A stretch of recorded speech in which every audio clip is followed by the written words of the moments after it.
Listen carefully and answer questions 1 to 5. Hey, Alex, are you okay? I was worried something happened. Oh, sorry for being late. I drove down the wrong highway and got lost. Don't worry, it's only been 20 minutes. Actually, I just looked at some Austin tourist websites. I got some tea. You want anything? Yeah, I think I'll have some tomato juice. It's just what I need right now. Yes, it's really hot and humid out right now. I think I'll get iced tea this time around. So you went on the wrong highway, huh? For sure. I've never driven in this area before, right? So after I pick up the rental car from the airport, I try to follow the map to the downtown area here. Unfortunately, there was a lot of road construction going on, and I went south on the highway instead of going north. After a few minutes, I realized I was going the wrong way, so I exited the highway and came back up here. Well, I'm glad you're here, okay? Did everything go well at the car rental place? Oh, yeah, it went very well. The business owner was kind of a strange person, really tall and thin. He had a bushy beard and moustache. He was also wearing a cowboy hat. I'd never quite seen anyone quite like that before. I guess every place in the world has eccentric people. Yeah, definitely. But he told me about all these great places to eat around here. He said they have some really great Mexican food in the area. That's great. I haven't had that in such a long time. We definitely have to go to a place for dinner. Well, I want some more iced tea. How about you? Yeah, I need to order still. You know what? I think I'll get one of their sandwiches too. They look really good. Okay, let's order then. Now listen and answer questions 6 to 10. Now then, what are we going to do today? I was thinking it would be nice to see the state capitol and then maybe the university. Well, according to the website, let me see. The state capitol has tours only on Mondays, Wednesdays, and Fridays. Yeah, if we went there, it would be much better to go on a guided tour. Oh, wait. Yes, there are tours on Mondays, Wednesdays, and Fridays, but also on Saturdays. The university site lists a lot of places that are interesting, so maybe we can spend most of the day at both the capitol and there. We should definitely go to the lake after that as well, and even spend the night camping there. Great plan. Is there anything else you found online? Yeah, I know you studied biology, so I was thinking that the park would be good. They have a pretty unique collection of trees and plants. They are open Monday through Saturday, so we can go there anytime. There's also the mountain. There are some photos on the website. It looks like they have some great views of the city, and I definitely want to do some hiking. Yes, we would have to take another day for the park and the mountain. But you know, the guy at the rental place was talking about the weather. It seems that there will be a pretty bad storm coming tomorrow. We need to plan around that since it won't be good to be outside when it comes. Certainly not. It's not worth hiking somewhere if the weather is terrible. You know, we can go to the park and the mountain today and then go to the indoor places, the Capitol and the university tomorrow. It'll be hard to get around in the rain, but at least we'll be inside. I agree. By the way, how much are these places? All of them are free except for the park. Wait, I'm not sure about the Capitol tour. Yeah, they don't charge anything for the guided tours. All right then, we'll go hiking first and then relax at the park. Then we can camp at the lake. We'll go to the Capitol and the university tomorrow. Yeah, this is one of the best universities in the country, especially known for their art programs. Really? Yeah, I heard about that. They have some art galleries there too, ones with some good modern art. Wow, it seems like that's a lot for us. Yeah, I'm really excited about camping at the lake. The sunsets are supposed to be beautiful there.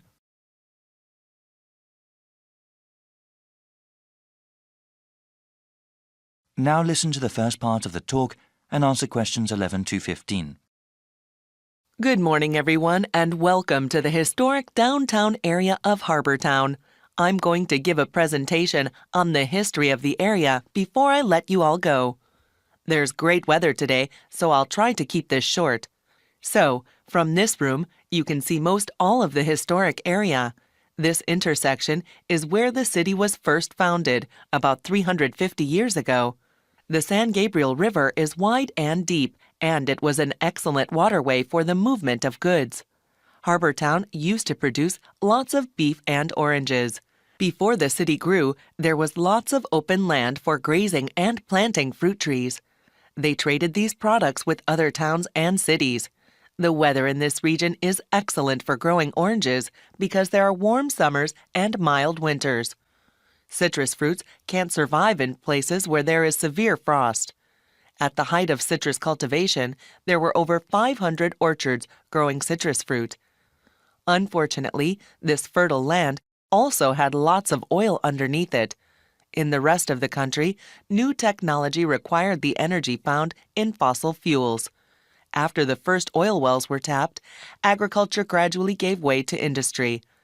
The farms, orchards, and ranches that surrounded the town were replaced by new factories, cities, and roads. There is very little agriculture in the region these days, and certainly no cattle.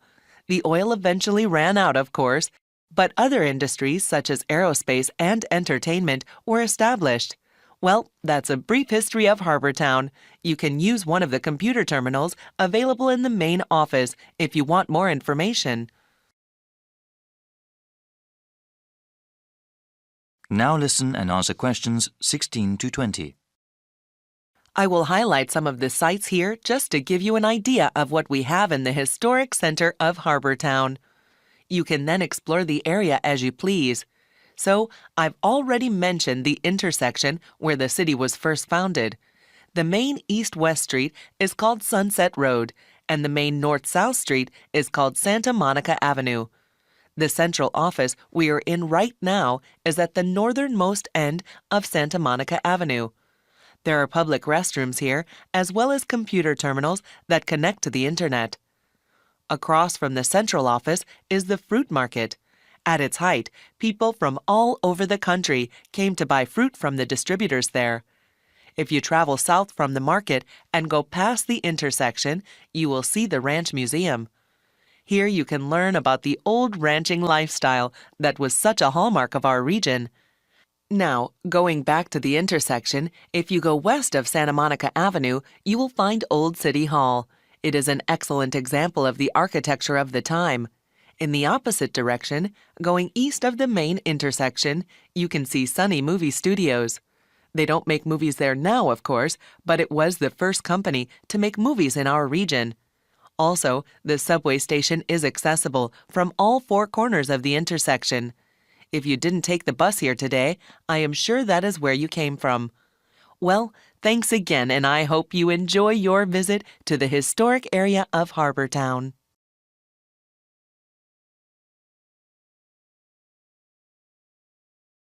Now listen carefully and answer questions 21 to 25.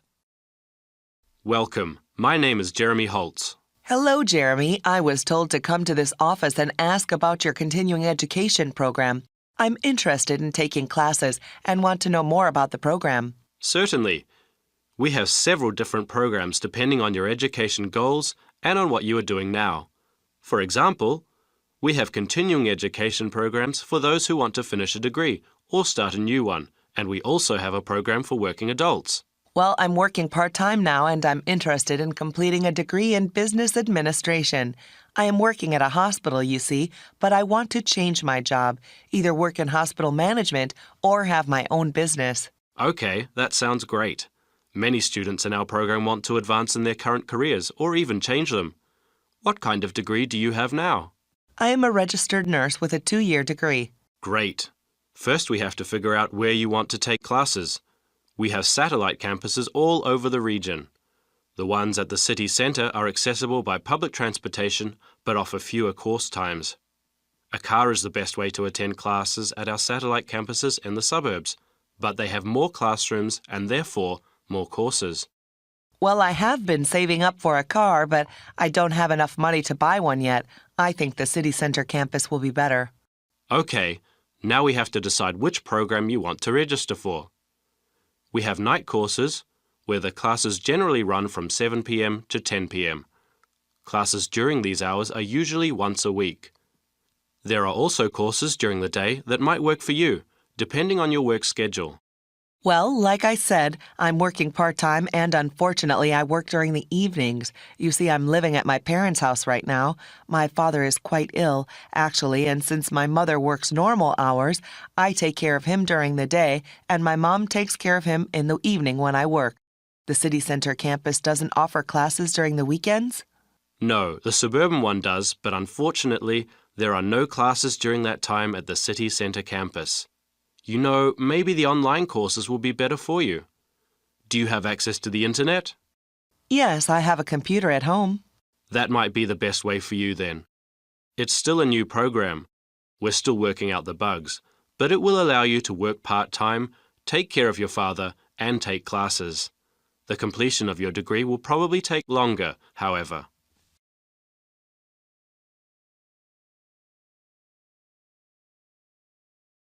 Now listen and answer questions 26 to 30.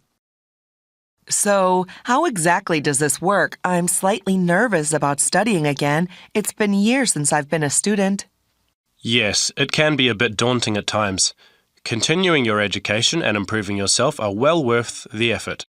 Actually, before you start taking online classes, there are several refresher courses that you are required to take. What kind of courses are those? These are especially made for the returning adult student. We understand that education is just one of a number of priorities for those that take classes with us. The refresher courses teach you how to manage time and juggle between different areas in your life. Techniques like writing down your daily schedule and ways to avoid procrastinating are talked about. Also, there is one course that reviews basic study skills, like the most efficient way to read the course text, as well as basic academic writing. I think that would be really helpful for me. I enjoyed studying when I was going to school, but I definitely need some tips on how to manage my classes along with the rest of my life. Many students I've seen are in a similar position.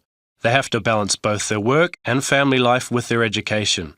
It's not easy, but it is very rewarding for the ones that finish their education all the way through. Okay, so how do I register for the classes? You need to go online to do that. I will give you a brochure with the appropriate web address. You can choose which course modules to take online. You can go through them as time allows. There is even a place to keep track of progress towards your degree. All right, can I ask then about the cost of the online courses? They are cheaper than classes at either campus, of course. Online, you'll see a number of different ways to pay. You can pay up front for each course module you take, or pay over a number of months. The latter method of payment will probably be better for me. Are the textbooks and other course materials expensive? No, not at all, actually. With all online courses, the relevant materials are included free of charge. They are available to download after you register. That sounds great. Thank you so much. No problem. My contact information is also in the brochure.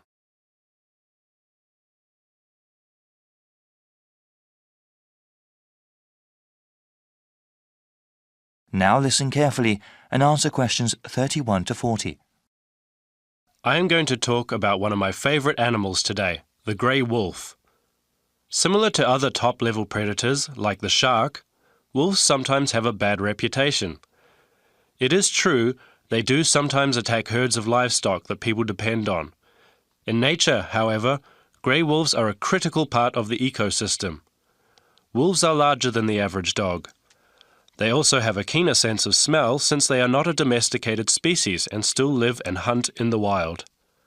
They hunt in small packs and actually have a sophisticated social system. Scientists have observed that wolf packs are well defined by hierarchies. There is one hierarchy for male wolves and one for female wolves. At the top of each is an alpha male and an alpha female. They are not leaders of the pack according to the human definition, but they seem to have special privileges compared to the other wolves. This privilege has to do more with reproducing rather than having more food. Any pair of wolves in a pack may breed, but it is usually the alpha pair's wolf pups that are the most successful.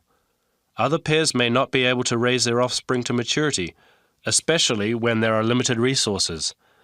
The alpha status among wolves is not permanent. Wolves are free to challenge the alpha male. These challenges are not necessarily physical fights, but are mostly ritual confrontations that involve bluffing and posturing.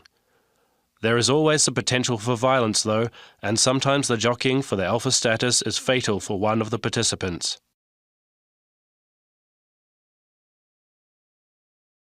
The range of the grey wolf and its subspecies used to be quite extensive, almost the entire continents of Asia and North America, and the whole of Europe as well.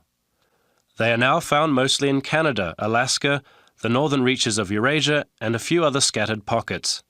In some parts of the world, grey wolves have actually been reintroduced into the wild. Many people were opposed to these programs at first because they thought it would cause economic hardship for livestock owners. In the United States, local ranchers around the Yellowstone National Park area refused to allow any wolves back.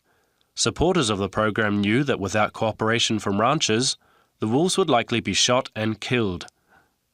Those supporters knew how important the program was and agreed to compensate ranchers for livestock lost to wolves.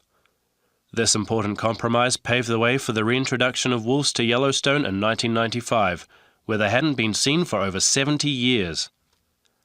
The reintroduction has been a great success.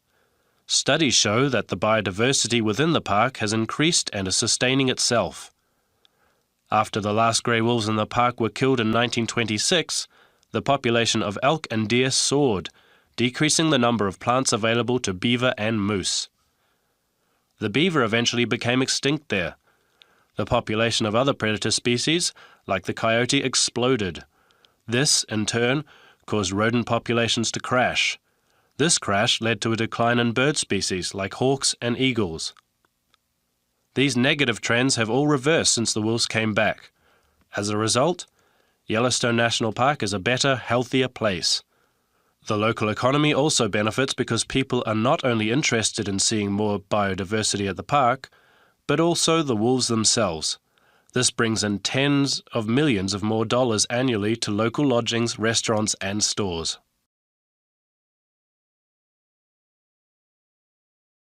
You now have half a minute to check your answers.